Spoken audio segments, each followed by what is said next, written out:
Welcome back. So I know you're just on pins and needles waiting for how we're going to fix this experiment from the last video, right? So as a reminder, we're trying to create an experiment to determine if caffeine increases people's pulse rates. And what we found out in the last video is a well-designed experiment needs to compare multiple treatments. So what we did was we originally designed the experiment to just give all of the participants the same treatment, and we figured out there's no way to determine if the treatment was effective because we didn't have anything to compare it to. So let's now redesign our experiment this way. So now the coordinators of the experiment are allowing the volunteers to choose from one of 3 different beverages. We've got regular Coke, black coffee, and caffeine-free Coke, which this is going to be the placebo treatment because it essentially is the same thing as regular Coke, except for the fact that it doesn't have the ingredient that we're trying to figure if it has an effect. So, is this going to impact our results negatively somehow? It sure is nice that we're allowing the volunteers to choose their own beverage, isn't it? There could be a problem with that, though. Certain types of people would be more likely to choose a certain type of drink, right? Like, I don't know about you, but I would go directly to the regular Coke. But that may mean that I naturally seek out these caffeine drinks with lots of sugar in them, and maybe I have a higher pulse rate on average than people who might choose black coffee instead because they know that sugar makes them jittery and they want a slightly healthier option. Who knows, right? It's usually not good practice to let your participants choose the treatment they get because that could introduce bias in terms of the people who choose one drink may have some background things in their lives or in their body chemistry that lead them to choose one treatment over another, and you won't be able to disentangle caffeine versus those other lurking variables. And that's a problem. The whole point is we want to know if caffeine increases pulse rate. If we let people choose their treatment, we'll never be able to figure out if it's caffeine that did it or not. So, we already know our experiment, to be well designed, needs to compare multiple treatments, but that's not the only thing we need to make sure we have. A well-designed experiment must assign treatments randomly. We want to assign our treatments randomly to avoid potential sources of bias like we just talked about. So, if I got to choose, I would choose the regular Coke. Maybe people like me might have higher pulse rates just in general, but if you randomly assign the treatments, I might end up with the placebo treatment. And if I have a naturally high pulse rate, then if other people in the experiment do too, then we will be probably randomly assigned all the different treatments, and the effect of the naturally high pulse rates will be averaged out among all the treatments. Isn't that awesome? It's another benefit of randomization. But notice, in an experiment, we're not randomizing the people or experimental units involved in the experiment. Sometimes you won't have a choice. If you're doing an experiment for cancer treatments, you can't exactly take random people off the street to determine if a cancer treatment is effective. Your experiment needs to have people in it who are suffering from cancer. The randomization in an experiment comes from how you assign the treatments. Okay, so whether you're talking about an observational study, a sample survey, or an experiment, there is randomization involved for it to be well designed. But in an experiment, it's the treatment assignment that is the random part. How are we going to randomly assign these treatments? Well, the same way you would randomize who gets put into a sample survey. You could use a random number generator, right? And we'll talk about that a little bit later as well. But randomly assigning the treatments isn't going to make much of a difference if, say you are one of the participants in this experiment, and you're told that at random, you're going to get caffeine-free Coke. And you're told that the experiment is all about whether caffeine increases pulse rate, but you know you're getting a drink that has no caffeine in it. Could that affect the results of the study? Potentially. I mean, maybe that person, now that they know they're getting a caffeine-free drink, maybe they'll be more relaxed than they normally would be because they know they're not getting any caffeine. On the flip side, if you tell someone that they're getting regular Coke or black coffee, they may start getting excited and jittery, maybe before they even start drinking the beverage. Who knows, right? We're not saying it's going to bias the results, but it could if the experimental units know which treatment they're receiving. So we usually try and make that a secret. We don't want the experimental units or the participants to know which treatment they're getting. We call this blinding. Specifically, a single blind experiment is one in which either the experimental units don't know which treatment they receive, or the people administering the treatment don't know. And why would it necessarily be important for the people administering the treatments not to know? Well, let's say that it's a secret to the experimental units. The people receiving the treatments don't know which one they're getting. But say they're just given a styrofoam cup so they can't see, they don't know what it is.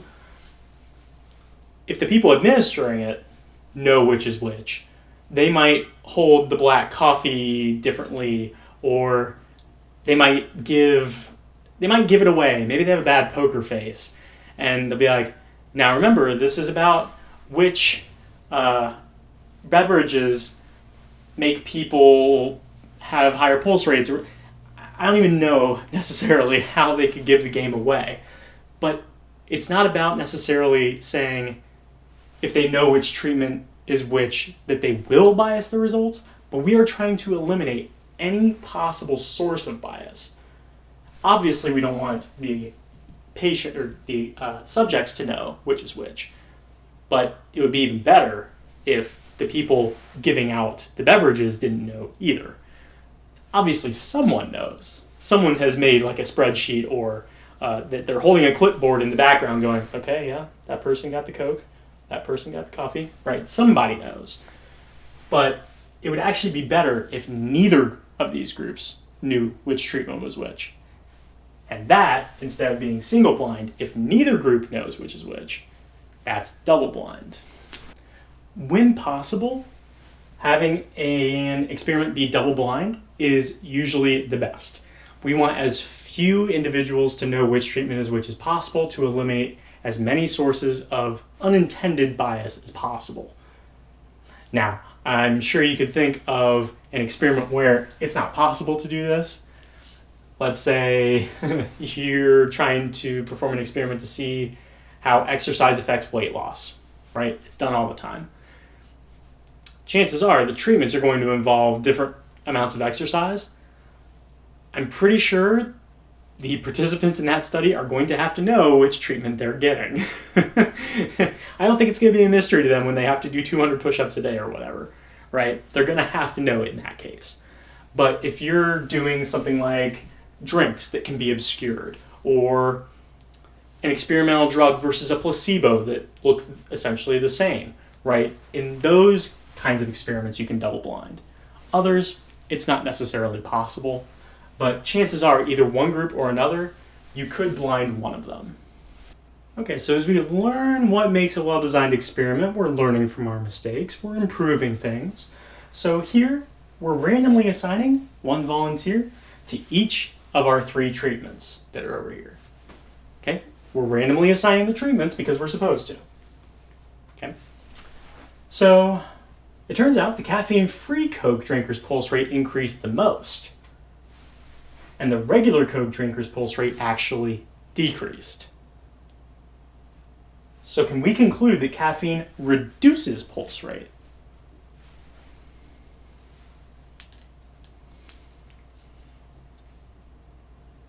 We've got multiple treatments to compare. and we assign the treatments randomly. And this is our data. Seems pretty black and white, right? Well, what if I told you that the regular Coke drinker is a yoga master? And after they downed that Coke, they meditated and they got very calm because they didn't have anything else to do. They forgot to bring their phone with them. And they entered a state of Zen. And their pulse rate just hit the floor. Whereas the caffeine-free Coke drinker, super introverted person, very nervous, and the longer that they were at this place where the experiment was taking place, they got more and more nervous, and their pulse rate just kept increasing. Can we conclude that caffeine reduces pulse rate? Not necessarily, okay? Probably because you only assigned one person to each. There's a lot of variability there, right? A lot of things can be different between these two people other than what they just were told to drink. So maybe our experiment would be a little better if we had more than just one volunteer given each treatment. Okay, it's super convenient. We only needed 3 people, right? But the results are probably going to be bad unless we have more people. So the third principle of the well-designed experiment is that you should be replicating your treatments among multiple experimental units for each treatment. At least 2 per treatment. The more you can get, the better. So as we keep learning things about experiments, we learn that it's really not that easy for an experiment to be well designed. We have to keep several things in mind. We need multiple treatments. That should be pretty obvious. We should assign the treatments randomly. Don't just let people choose them if the experimental units are people. And we definitely need at least 2 experimental units per treatment, but we could still have problems like this if there aren't too many participants per treatment, so we really would like more.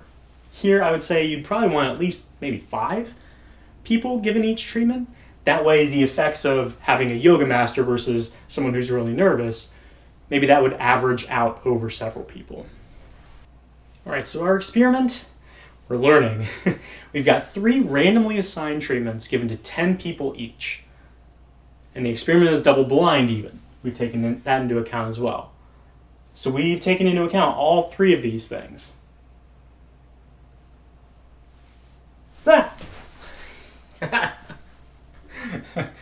We should probably always still be on the lookout for these lurking variables. What could still affect the results of this experiment? Anything outside of what we're trying to control here. What could get in the way? I could probably consider dozens of lurking variables here that could affect our results, things that we're not currently taking into account. Some of these things are very simple, things you may not expect. Something as simple as time of day.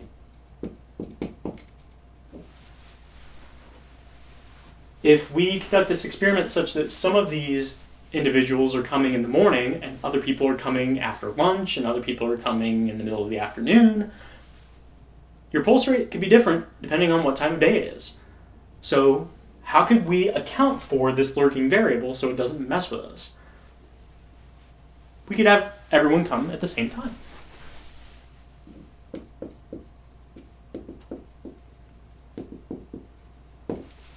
Okay? It's not always impossible to account for these lurking variables. Sometimes you can easily do that. Something else might be where it is. If you conducted this experiment such that these people were having their pulse rates taken at their own homes, well, some people are stressed at their house. Maybe they're working on something at work and they get an email that's stressful and their pulse rate spikes. Whereas other people are super relaxed at home. They have a room they can go to where it's like super calm, whatever. We should take all these people to the same place.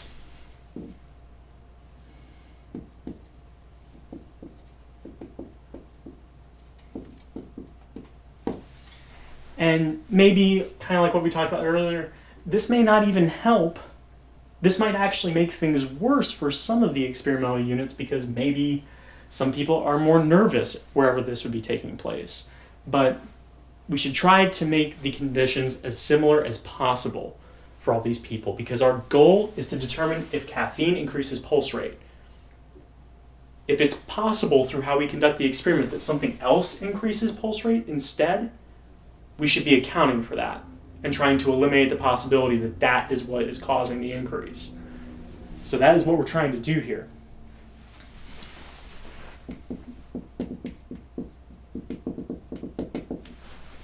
Prior activity. So maybe some people, let's say we have them all come to the same place, so a lot of people are probably driving to wherever this is taking place. Some people may have had a less than optimal commute where they spent most of it yelling at other drivers to hurry the heck up or get out of my way, why'd you cut me off? And maybe their pulse rate's a little high, like mine is right now. Maybe other people live really close, they can walk, maybe they take public transit and they can just listen to a podcast or read something, and they're fine. If we take their pulse rate and start this experiment right when they get there, that benchmark pulse rate could be affected by what they were doing just a few minutes ago.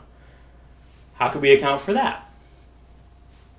Well, we could have them all sit and do whatever they want to do, whether it's browsing their phone, reading a book, talking with other participants, whatever, for maybe like half an hour.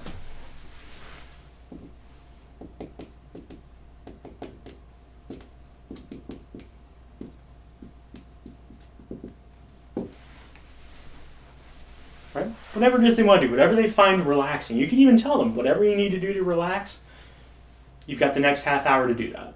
The goal is to get your pulse rate down. People will naturally do whatever makes them calm. Hopefully. That's the goal. And in the last video, we mentioned one of the lurking variables during the experiment might be maybe someone cracks a joke, maybe someone sees a spider. All these things could happen that would throw off our results. So we're going to try and do this in a way that reduces as many external stimuli as possible. So interactions could affect our results. And we want to have these people do this in isolation. So maybe we've got like walled cubicles that we can put these people in where they take their drink, they hang out for 10 minutes, and then we take their pulse rate again. Okay, we're just trying to account for these lurking variables as easily as possible. Now, like I said, I could probably fill this board about 10 times with all the different things that could affect the results of this experiment. Is it possible to account for all of them? Never. There are probably dozens of lurking variables that I wouldn't even think of to control. It's going to be impossible to get all of your experimental units in the same place so that we know caffeine is the only thing that matters here. The goal is to account for as many of these as we can that are easy to account for. Some of these are pretty easy to account for. Or lurking variables that we know would have a large effect on our results. So maybe something that's not so easy is taking the time, right? Because usually if someone participates in an experiment, you've got to pay them for their time. By taking care of this lurking variable, that's going to cost a lot of money. But if we don't account for this lurking variable, the whole experiment's results might be in question. They might even be wrong. So in that case, it might be worth it to shell out that extra money to account for the lurking variable that we know is going to have an effect. We need to control for that. So really, the fourth principle of a well-designed experiment is to try to control for as many of these as we reasonably can. Right? So we want to control for any potential lurking variables that we can. And we're going to focus on the ones that are easy to control for, or the ones that we know will have a large effect that may not be as easy to control for but might be more important to. By lurking variables, Bye. Oh no. Where'd they go? You may see the term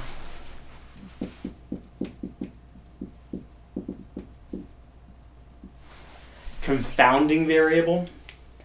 I get mixed messages on this. Some years the College Board says that they're not going to use this term.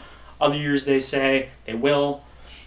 And there is technically a difference between lurking variables and confounding variables, but I don't want to confuse you. The differences are very slight, and I feel like most of the time the College Board sees these as interchangeable from a grading perspective.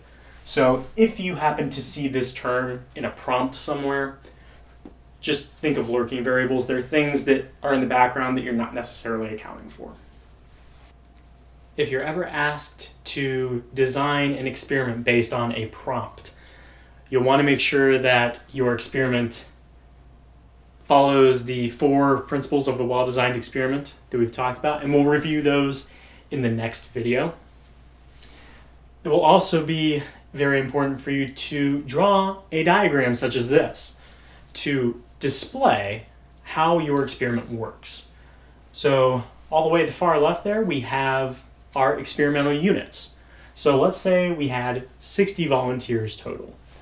And it's important to notice this is written out explicitly in the diagram that we are assigning the treatments randomly. How are we splitting these 60 volunteers into groups? You name each group and how many experimental units are in each group. And then based on that, each group gets a treatment. And in our experiment, there's really only one factor, and that is what beverage they get. So each treatment only has the beverage of interest. If we were doing a different experiment that had 2 factors, then each treatment would have a level of both factors. So group 1 gets treatment 1, Coke. Group 2 gets treatment 2, black coffee. Group 3 gets treatment 3, caffeine-free Coke. And you may wonder, well, what's the point? Why don't you just say treatment 1, treatment 2, treatment 3 here? It's kind of difficult to explain why. It's important that you determine what the groups are first, and then based on the groups, what treatment do they get? It's important to be able to separate those things, because if you try and write them at the same time, it can be confusing what the group is versus what the treatment is. You don't want there to be any confusion, so make sure that those are written separately, right? And based on which treatment you get, what we're trying to measure comes last. And what we were interested in from the very beginning in this experiment is the change in pulse rate. So we take their pulse rate before the drink, they drink, we wait 10 minutes, and then we take it again. And we're interested in the change, the difference, whether it increased or decreased, right? So if you're asked to design an experiment, or you may be asked specifically to draw a diagram, this is what they're looking for, right? I want to talk a little bit more in detail about how to randomly assign treatments to the individuals, because if you are asked to design an experiment, that is a very important part of it. You can't just be like, well, we'll just you, and you get this drink. That's not going to work. You have to detail with a little bit of detail how that's done.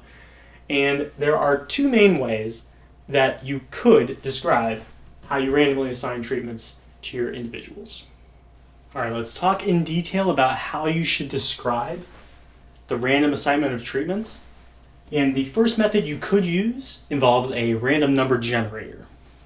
So I would recommend writing out something along these lines. It's 4 sentences. It doesn't take, well, it takes some time, but not a whole lot. But this covers all your bases. It should be obvious what it is you're saying without referring to any outside information. If any detail needs to be included in this explanation, you need to put it in. It needs to stand on its own. And that's probably one of the most influential things I can tell you as an AP student is your answers need to stand on their own. Don't use pronouns like it or them or anything like that. You need to be clear who or what you're referring to anytime you're referring to anything. So let's take a look. We're assigning each volunteer, and there are 60 of them, so we'll assign them numbers from 1 to 60. It's important to include that detail. We're then going to use a random number generator to produce a sequence of unique numbers from 1 to 60. We're essentially using the random number generator to take the list of numbers from 1 to 60 and mix them up into a random order. Okay? The first 20 volunteers, so the first 20 numbers that are chosen, those are the volunteers who will receive treatment 1, which is Coke. Notice I didn't just say treatment 1. I alluded to what treatment 1 corresponds to. I'm not saying you wouldn't get full credit if you didn't do that, but you might as well include that detail. The next 20 volunteers receive treatment 2, which is black coffee, and the rest receive treatment 3, which is caffeine-free Coke. The main things you're looking for when you're writing this explanation is the process actually random? Yes, we've randomized the order of these numbers, and since the numbers correspond to volunteers, the volunteers are being assigned randomly to the treatments. Okay? And 2, is it a complete process? If someone had no idea what it is you were writing about, and they did this, would they do what you wanted them to? Okay? If you leave some of these details out, there might be confusion what it is you want them to do.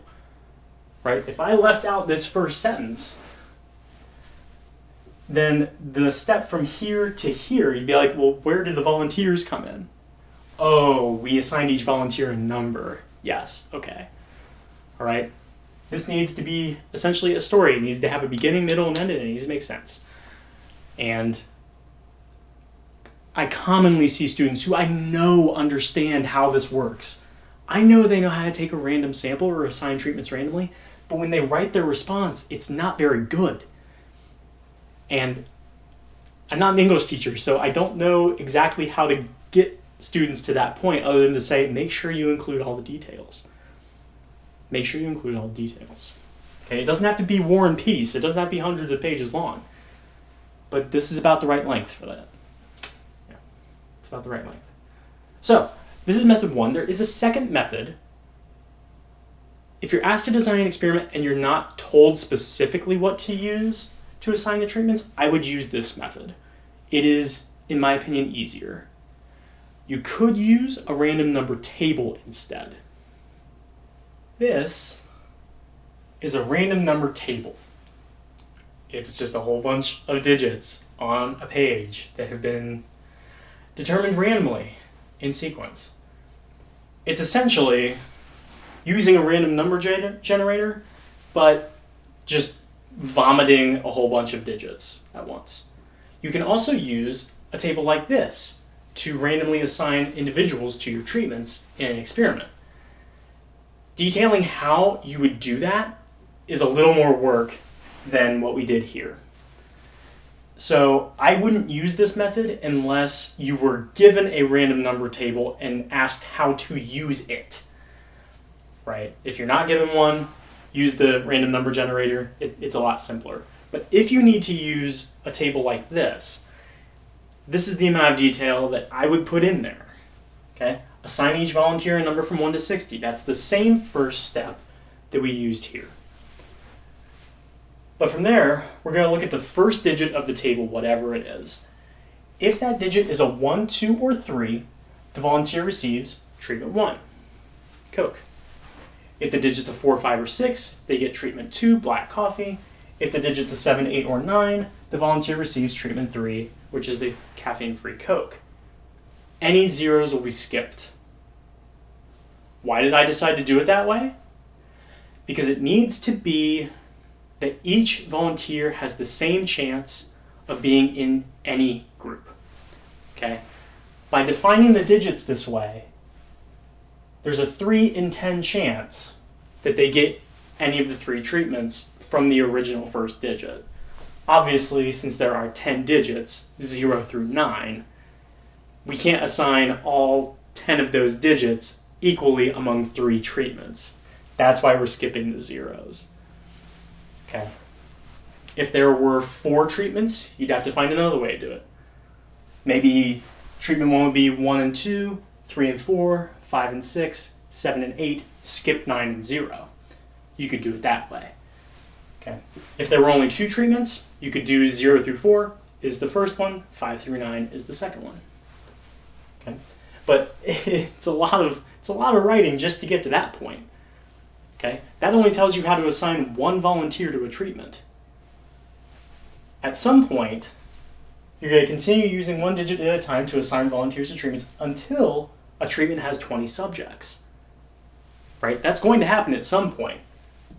And we're only allowed to have 20 volunteers in each group to get each treatment. So what happens once that treatment is full? Once this happens, that treatment's digits will be skipped. It's full, you can't put anyone else in there, so we're going to ignore those digits. Then you continue. Once another treatment becomes full in this way, all remaining subjects are assigned to the remaining treatment. Okay. This is still random assignment because there's no order to how these digits exist.